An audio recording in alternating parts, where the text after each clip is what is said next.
Isang mapagpalang araw po mga kalingap, sana nasa mabuting kalagayan kayo ngayon. May bagong update na naman po tayo sa magkakapatid na binansagan na tatlong zombie. Bahay nila may internet na, Tres Marias hindi makapaniwala. Yan po ang ating pag-usapan ngayon, sa reaction video na ito. Kaya kung bago ka pa lang po sa channel na ito, huwag kalimutan suportahan ang ama ng kalingap na si Val Santos Matubang. At ang anak nito na si Kalingap Rab para palagi kayong updated sa mga ina-upload ng kalingap. At kung kayo po ay nanonood ng mga video ng kalingap, pakiusap po huwag ninyong skip ang ads nito kasi napakalaking tulong na po yan sa amin mga kalingap. At lalo na sa mga pinapabahayan ng kalingap at sa mga nangangailangan ng tulong na ating kababayan na naghihirap, kaya mga kalingap wag nyo po sana kaming sukuan na suportahan at lalo na po sa mga tinutulungan ng kalingap, mga ka-viewers patapusin nyo muna ang reaction video na ito at nang malaman ninyo kung ano ba ang nilalaman nito bago po kayo magkomento.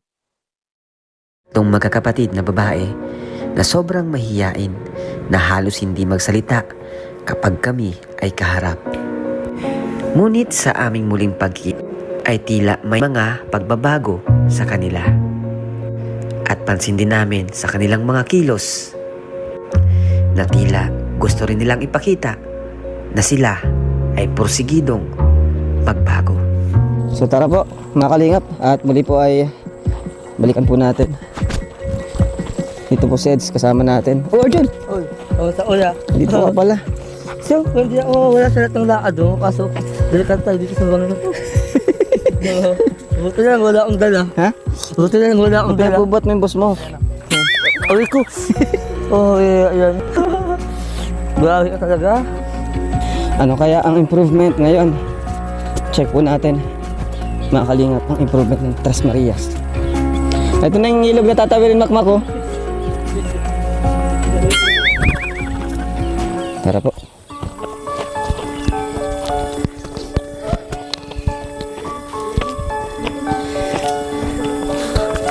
Hello. Hello. Ano? Kumusta? Bless. Bless. Mga ka-viewers natuwa naman po ang tatling magkakapatid na kung saan po ay magkakaroon na sila ng internet. Nagulat nga po sila kung ano ba ang internet mga ka-viewers. Kailangan po nila magkaroon ng internet kasi may mga sapi naman po. At pwede rin po magamit yan sa TV kagaya sa mga Kalingap Angels natin na may mga TV. Kaya ganun din po ang ipaparanas natin sa kanila para may ba naman po ang maranasan nila sa kanilang buhay. Kaya ganun po ang gagawin natin sa kanila, para hindi naman sila magmukhang kawawa at hindi na dapat nila maranasan ang hirap na naranasan nila sa bundok. Kaya wish po namin na sana may tumulong po sa kanila na mga sponsor para mas lalong gumanda ang buhay nila. At maibigay po ng kalingap lahat ng kailangan nila mga kalingap.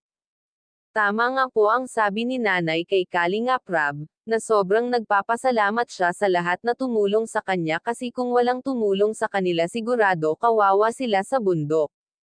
Lalo na ang magkakapatid na Tres Marias. At sigurado daw po hindi makakapag-aral ang mga bata kung hindi sila natagpuan ng kalingap.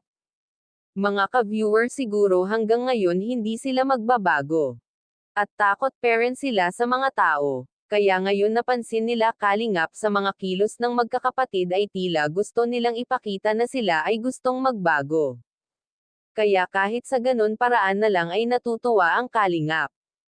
Kahit paunti-unti, importante nakikita natin sa kanila na porsigido sila magbago. Kaya naman ang pagtulong ng kalingap sa kanila ay walang pagbabago at hindi sila sinusukuan. Hanggang ngayon nga po tuloy parent kahit umulan man o mainit kapag kailangan talaga sila puntahan mga kalingap, kasi baka wala na silang budget, at para mabigayan natin sila ng panggastos sa araw-araw lalo na po ang pangbili ng ulam nila. Mga ka-viewers kami po ay muling nagpapasalamat sa inyong lahat sa patuloy na pagsuporta ninyo sa aming lahat, hanggang dito na lang po muna ang ating reaction video na ito.